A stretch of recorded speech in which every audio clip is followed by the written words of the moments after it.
tal? Muy buenas tardes. Muchas gracias por acompañarnos nuevamente en Rompiendo la Utopía. Les saluda Ana Laura Agustín, directora de la Galería Alcaro 21. El día de hoy vamos a conversar con el artista plástico Hugo Tovar. Maestro, bienvenido y muchas gracias por acompañarnos. El agradecido soy yo. Buenas tardes. Maestro, platícanos un poco cómo es que usted se inicia en este mundo del arte. Pues no quisiera yo caer en las palabras comunes que desde chiquito nací con los pinceles en la mano y que ya hacía y todo, pero no tengo otra historia que contar. Yo desde muy niño empecé con las artes plásticas. De hecho estoy programando una retrospectiva que muy pronto será, porque tengo mis primeros óleos de una exposición que tuve en el 79. En 1979, cuando yo tenía 11 años, ya son óleos, ya formales. Entonces, tengo toda una vida. Sinceramente no me acuerdo cómo me inicié en las artes plásticas. No recuerdo otra cosa que haya hecho yo en mi vida más que armar y desarmar objetos, pintar, dibujar. Gracias a Dios no he hecho otra cosa más que esto.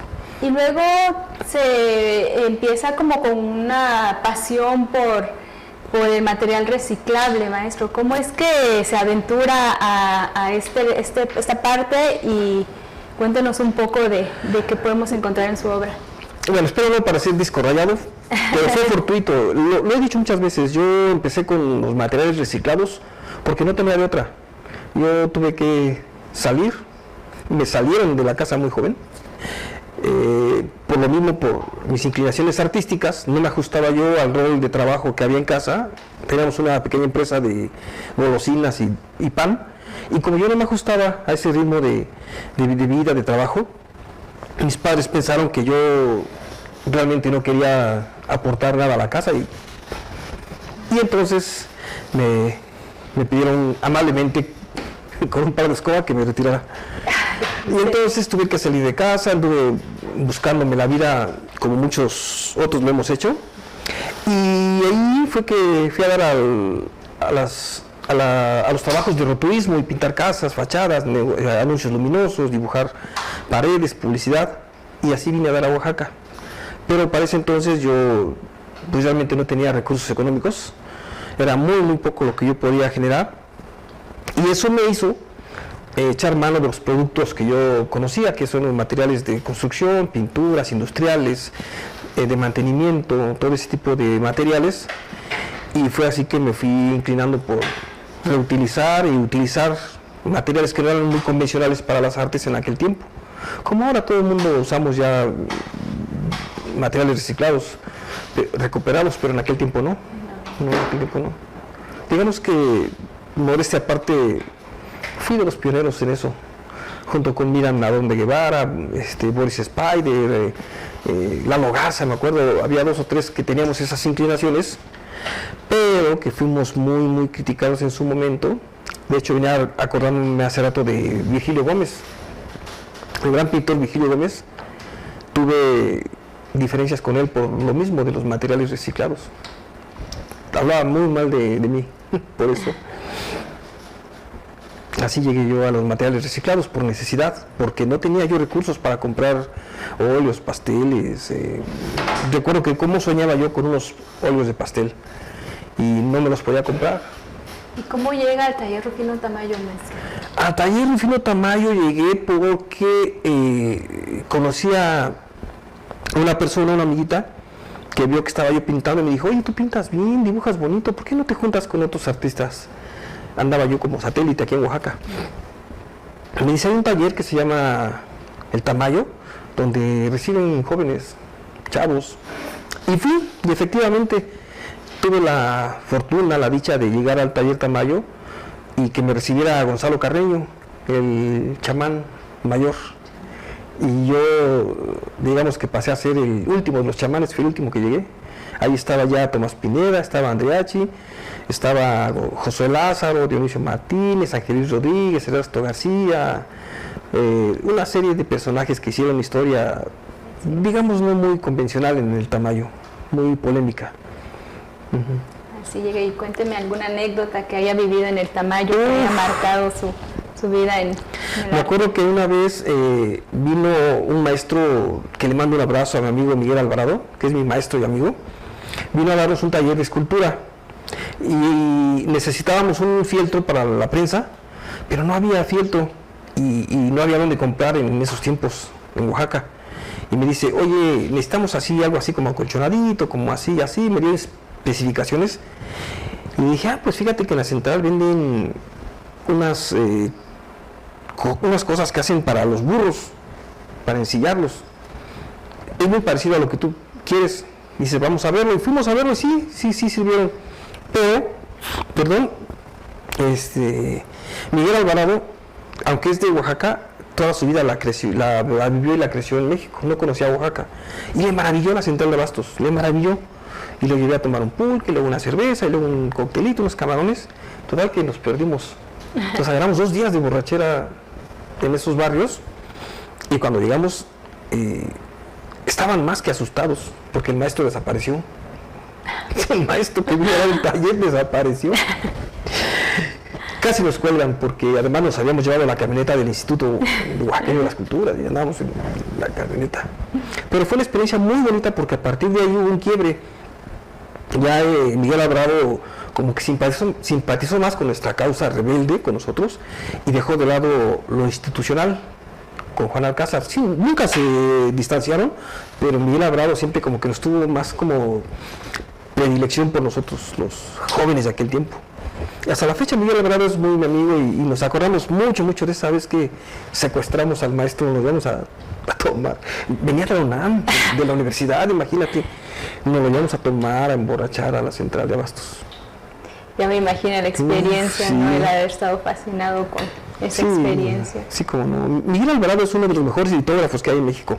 Él trabajó toda su vida en la Escuela de San Carlos, él llevó el taller de litografía y de ahí se jubiló y regresó a Oaxaca, tiene su taller en Nochistlán. Y entonces no era cualquier persona a la que nos llevamos, era un gran maestro. Y íbamos a tomar, desaparecerlo por ahí en los barrios bajos, que además era una cuestión muy irresponsable de nuestra parte, porque sí era un riesgo grande, la verdad. Pero pues uno no piensa en eso, en esos momentos.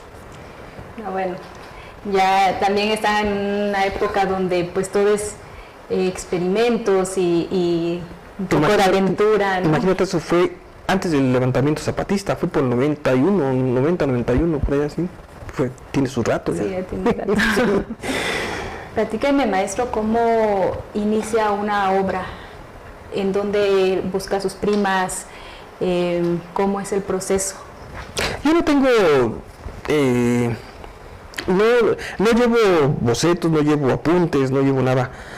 Yo veo amigos, por ejemplo, como Tomás Pineda, que sale con su cuaderno y va tomando notas y haciendo, y a mí me da mucho gusto eso, y hasta en cierta forma me da como envidia, porque yo a veces quiero hacer eso para tener un registro, pero yo todo mi registro lo llevo en la mente.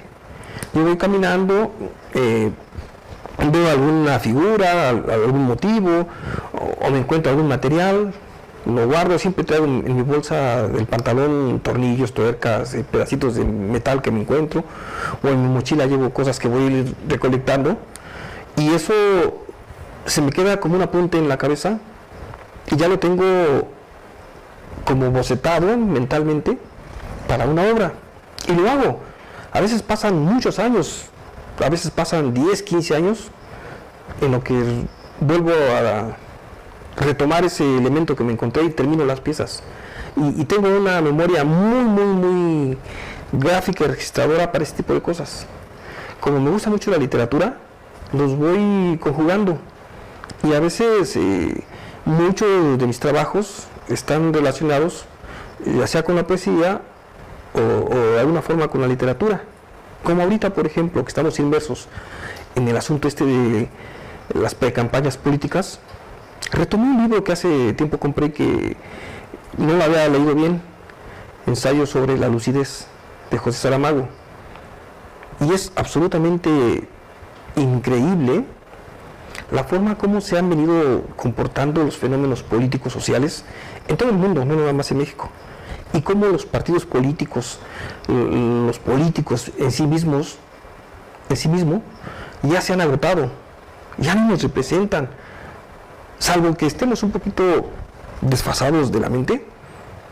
Realmente nos sentimos nosotros identificados con algún político representados.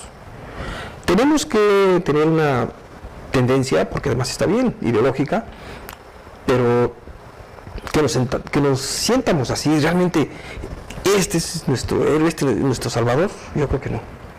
Yo, por ejemplo, yo tengo muchos años que soy obradorista, no soy de Morena, yo en su momento ayudé a fundar el PRD, después me decepcioné y lo abandoné justo cuando vi que estaba pudriendo el barco, y ya no he vuelto a tener proclividad ni militancia con ningún partido político, pero como en la misma obra de Saramago, tenemos que votar por alguien.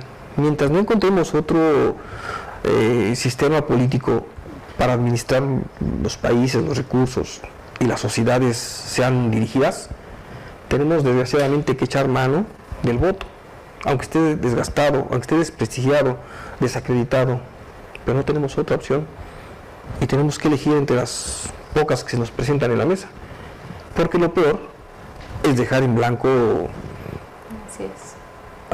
el sistema político, como en el libro Ensayo sobre la lucidez.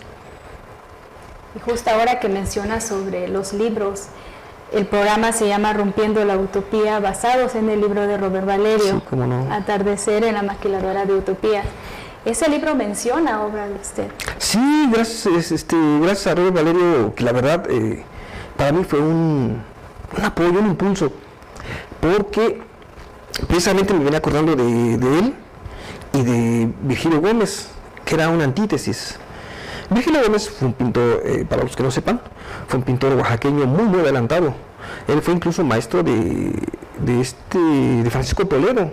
En alguna entrevista, yo que tengo un libro por ahí, en alguna entrevista Francisco Toledo lo menciona y le reconoce que él fue de los primeros artistas que le enseñó a valorar y después cuidar el patrimonio cultural de Oaxaca.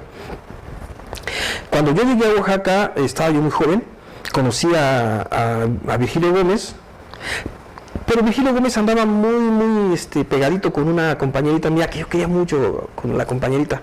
A mí me gustaba esa compañera y yo andaba detrás de ella, pero esa compañera no sé qué relación tenía con Virgilio Gómez. Ella era muy grande. Nosotros teníamos entre los 20 y 25 años, la compañera y yo, y Virgilio ya era una persona ya entrada en la senectud, ya tenía como 60 años. Pero él la jalaba mucho, mi amiga andaba mucho con Virgilio, y eso se encelaba mucho Virgilio, que yo buscaba mucho a la compañera, yo era de la edad de la compañera, y entonces era muy despectivo conmigo. Y un día me vio haciendo unos trabajos con materiales reciclados, y me dijo, lo voy a decir como me lo dijo, esas pendejadas ya las hicieron en Europa, ni creas que por ahí va, tienes que hacer otras cosas, porque eso es una porquería. Y cada que me veía me decía, ¿y sigues con tus porquerías? ¿Sigues con tus estupideces? Me decía, el arte pobre ya lo inventaron, tú ya no vas a hacer nada, ahí no tienes futuro, me decía Virgilio Gómez. Un buen día me hablan a la casa, no había celulares, y me dicen, te habla un gringo. Tomo el teléfono, me dice, oye, soy Robert Valerio, estoy haciendo una investigación, he visto tu trabajo, quiero platicar contigo. Y efectivamente, él había visto mi trabajo, yo ya lo conocía de vista, pero yo nunca había platicado con él. Cuando lo vi, este es el gringo que me habló. Empezamos a platicar y él me dijo, ¿sabes qué? Yo estoy haciendo un libro, es una investigación sobre las artes plásticas en Oaxaca, ya lo terminé, me faltan 2 o 3 detalles, me hubiera gustado incluirte todo un capítulo, porque yo creo que tú tienes mucho futuro. Y entonces me empezó a inyectar ánimos, le echaron agua a un sediento, ¿no? Era totalmente opuesto a lo que me decía Virgilio Gómez. Que además Virgilio Gómez yo lo respeto mucho, incluso lo reconozco, pero en aquel tiempo me desmoralizaba. Y luego llega Robert Valerio y con argumentos científicos, filosóficos, estéticos, poéticos, me dice, es que tu trabajo tiene mucho valor en este momento por esto. Y me empezó a enumerar todos los elementos que él veía mal en las artes plásticas del momento, que lo refleja en su libro. Sí, exacto. Él no estaba en contra de comercializar el arte, no estaba en contra de venderlo, de explotarlo, estaba en contra de depender totalmente la creación, ponerla al servicio de los recursos económicos. No al revés, no sacar dinero del arte, sino meterle mucho dinero para obligar a pervertir a los artistas, prostituirlos. Esa era su teoría de él. Y él decía, lo cual ahora se ve reflejado, todos los problemas que tenemos ahora de gentrificación, cuando nuestra cultura está valiendo cacahuate, porque cada vez nuestra cultura es menos nuestra cultura y cada vez estamos más al servicio del turismo, del capitalismo voraz y rapaz. Y ya lo veía venir, y él me decía, tú, artistas como tú, había muchos otros, pero él me buscó a mí. Me decía, artistas como tú son los que van a hacer un frente opositor a toda la ola que se viene, de pauperización del arte, de banalización del arte. Tú tienes mucho futuro, síguele por ahí, me decía. Te voy a dedicar un libro, un ensayo completo para ti. Y empezamos. Yo lo conocí a Robert Vallejo por el 95, 96. Empezamos a platicar y efectivamente cuando vi su libro ya lo tenía terminado y me dijo, como te voy a dedicar todo un ensayo a ti, en el último capítulo te voy a mencionar para que ese sea la continuación de lo que viene. Y por eso me menciona al último, en la última me menciona, y me menciona bien. Esos 3 libros que me dedicó, la verdad como me han servido, me dieron ánimo en aquel momento y con el tiempo me impulsaron mucho. Me dieron la razón, estéticamente hablando, de lo que yo hacía. Y entonces empezamos a bocetar lo que era el ensayo que me quería dedicar a mí. Incluso varias veces lo visité en su casa. Su esposa Sonia era o es de Guadalupe Etla. Yo lo visité ahí en su casa. Empezamos a tener conversaciones ya más formales para el ensayo que él quería hacer sobre ese tema del arte al servicio de los recursos económicos, del capital. En ese tiempo no se hablaba de gentrificación, pero ya se veía venir ese fenómeno y ella lo había intuido con respecto al arte, y sobre eso era que empezamos a hacer las entrevistas. Hicimos varias, yo creo como unas 8 entrevistas grabadas.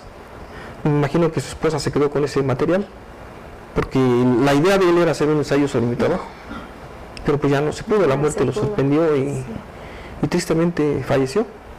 Ni siquiera había terminado publicado su libro de Atardecer en la maquiladora de utopías. Ya se publicó cuando él falleció. Es una lástima que no se haya podido completar esa parte. Tenía mucho que aportar al arte, sobre todo aquí en Oaxaca y en el mundo, ¿no? Maestro, ¿cómo se puede reflexionar o hacer conciencia a través del arte en ensamble? ¿Cómo se puede reflexionar o cómo podemos hacer conciencia a través del arte reciclado? Bueno, de entrada yo creo que ya no es cuestión que queramos o no, hay que hacerlo. Ya nos ha ganado la batalla, desgraciadamente, la naturaleza. Ha reclamado sus espacios. La naturaleza ya se ha manifestado descontenta de lo que le hemos hecho. Hemos abusado, hemos depredado, hemos acabado con la naturaleza.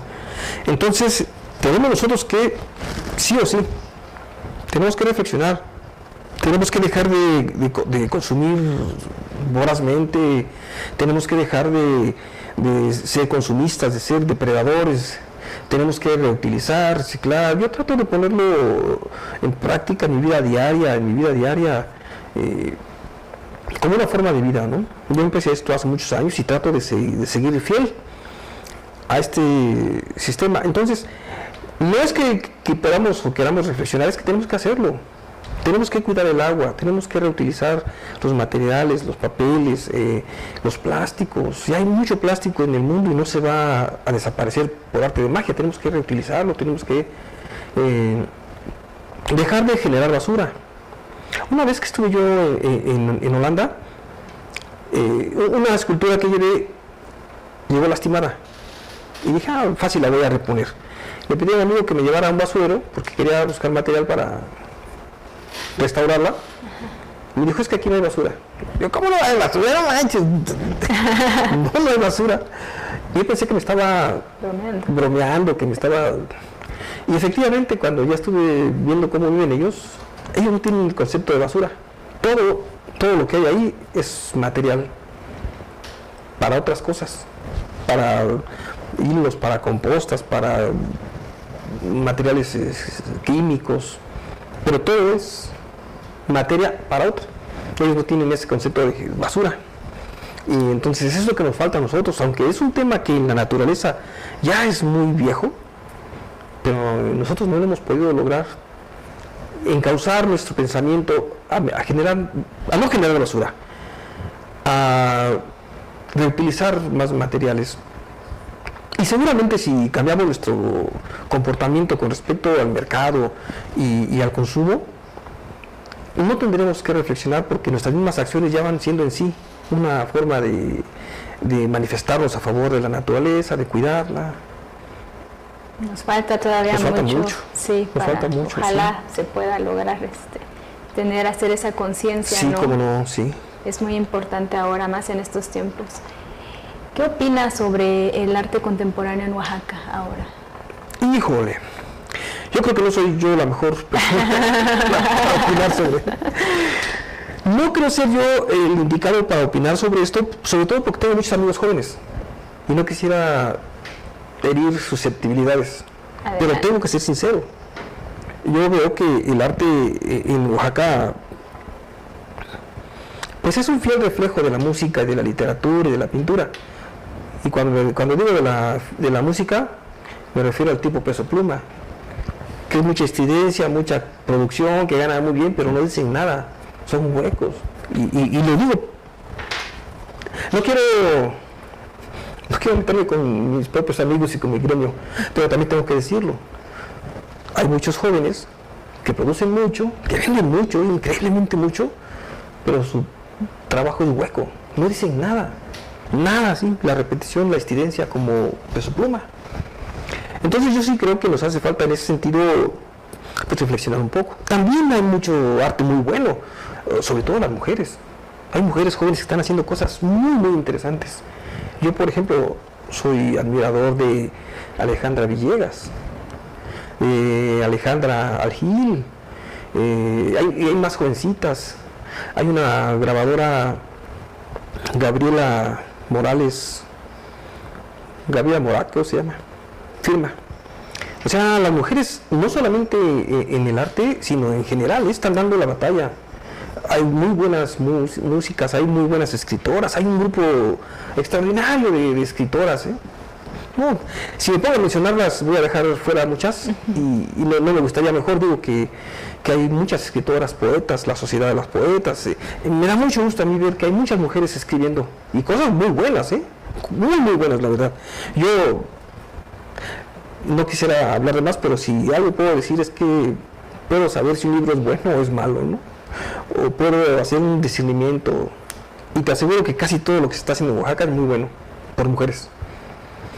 Pintoras también. Entonces yo creo que hay mucho futuro en cuanto al arte, pero sí creo que hace falta replantearse los objetivos. Sí creo que estamos en algunas cosas un poquito equivocados, ¿no? Sobre todo en la cuestión de lo que criticaba Robert Valerio, de poner el arte al servicio del consumismo, del gran capital, del turismo, ¿no? No está mal vivir del arte, no está mal vender el turismo, no está mal vender la cultura al turismo. Lo que sí está mal es que esa cultura está al servicio del turismo, ¿no? Y eso es justamente la parte medular, la parte central del libro de Robert Valerio. Se llama, si no mal recuerdo, Oaxaca desde el extranjero.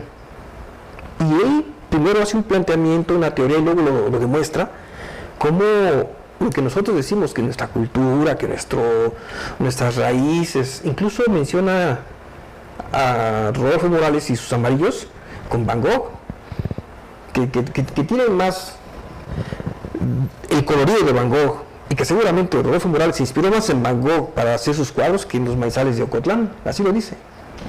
Y es verdad. Nosotros no queremos aceptarlo, pero nuestro trabajo está más orientado a satisfacer el gran mercado extranjero norteamericano y europeo que en nuestros propios gustos, nuestros propios sentimientos, nuestras propias convicciones. Es ahí donde ya, como decían en mi pueblo, la puerca tuerce el rabo, y es donde Robert Valerio pone la llaga en ese sentido. Nunca está en contra de vender el arte, de vender nuestro trabajo, de ser un pueblo exportador de cultura, pero sí critica mucho nuestra forma de hacer la cultura, nuestra forma de que la vendemos, la hacemos. Él menciona de que somos exportadores de arte, pero importadores de críticas, que también en Oaxaca hacía mucha falta la crítica en el arte, sí. ¿no? Y no solamente eso, nosotros exportamos arte, pero no lo consumimos. Nos parecemos a esas personas que hacen memelas muy ricas, hacen tlayudas, empanadas, pero comen maruchan. Así es. ¿No? Entonces, nosotros también debemos consumir nuestro propio arte. Sí, efectivamente, Robert Valerio se queja mucho de... Bueno, es que él era filósofo y poeta. Entonces, él sentía, más que nosotros, sentía ese vacío de crítica. Porque déjame decirte, los artistas plásticos, hay que decirlo, somos muy ególatras. Nos endulza fácil el oído. Nos echan porras, la anécdota, la crónica bonita y ¡ay! Pero cuando nos hacen una crítica, ya no nos gusta. Ese tonto que sabe de arte, decimos, ni es oaxaqueño, le decían. A mí le decían muchos, ese tonto ni es oaxaqueño, ¿qué sabe de arte? Porque él puso ese punto ahí. Y entonces sí, él como poeta, como filósofo, sentía más ese vacío que nosotros. Porque nosotros fácil nos endulzan el oído, a los artistas estoy hablando. Pero él como poeta se daba cuenta. Yo creo que a Robert Valerio le hubiera gustado ver este momento que se está viviendo en la literatura. Hay muy buenos escritores, muy buenas escritoras. Hay muchas ediciones editoriales independientes. Eso le hubiera gustado a Robert Valerio verlo. ¿Y qué mensaje le podría dar a los jóvenes ahora que se están incursando en este medio del arte?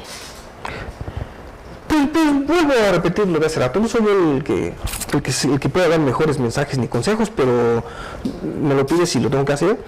Yo diría que sigan fieles a la cultura, a las tradiciones. No está mal vender nuestra cultura, no está mal vender nuestro producto, pero pues sí hay que tener un poco más de autocrítica. Hay que ser un poco autocríticos y hay que leer.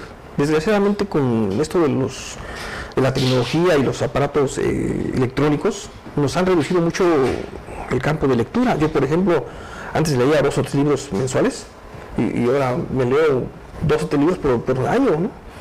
Hay mucha información ya que viene digerida, que viene ya